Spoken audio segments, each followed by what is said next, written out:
We begin our presentation today in explaining nuclear war by advising that we look to two cities in particular, Aleppo in northern Syria and Mosul in northern Iraq.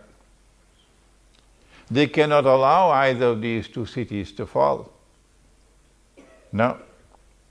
So that we are now faced with the possibility, maybe another few days, maybe another few weeks, and we know whether my talk has substance in it, that NATO's very important member called Turkey, led by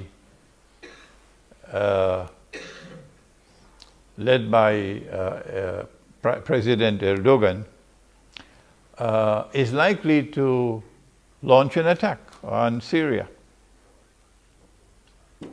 in order to stave off defeat.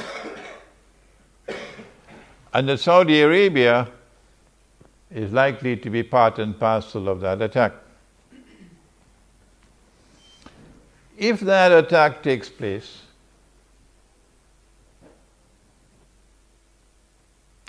will it take place with the consent and blessings of NATO? Or will Turkey and Saudi Arabia be moving out on their own, hoping that NATO will intervene? That's the question I cannot answer. I don't think anyone can answer that question. And so there are two possibilities. This is the micro-analysis before we proceed with the macro-analysis. There are two possibilities that we can be facing a war which is going to be limited in scope,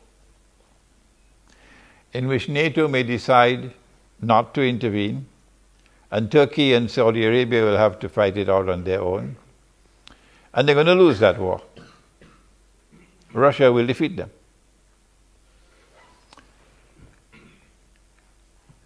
If such a scenario, and now I have to choose my words with particular care,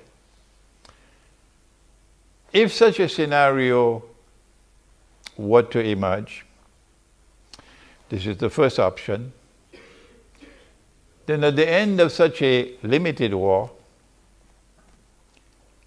the outcome would not be difficult for us to envisage, namely that Iran will be the dominant actor in that entire region, that the Saudi royal family would have to exit from the stage of history, and that most likely ISIS will find a home in Saudi Arabia, in Mecca and Medina. But ISIS is a particularly venomous snake, and it seems to have been created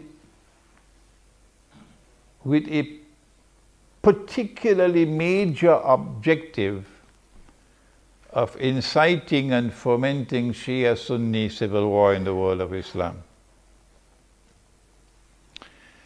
And so an ISIS taking control of Arabia will be the bait,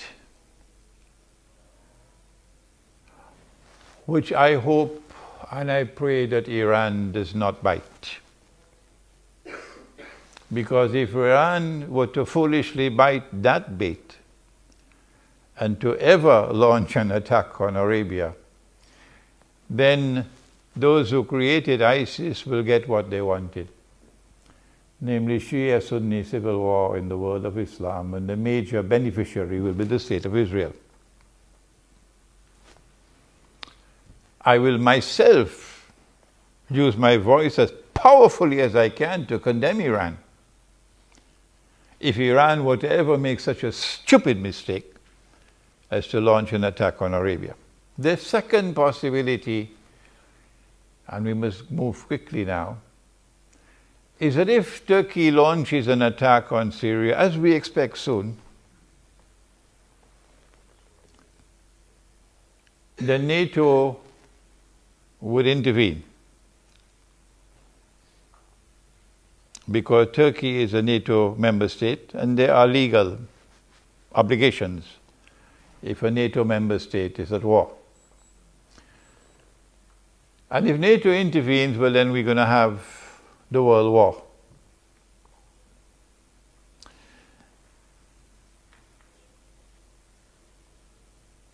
If the World War takes place, of course it's going to be nuclear war. And if it's nuclear war, then only the nuclear scientists really will be able to tell us what's going to happen to the world if a nuclear war takes place. But we're hoping that Pero will be able to at least give us some help in understanding what kind of a world will it be if a world war takes place.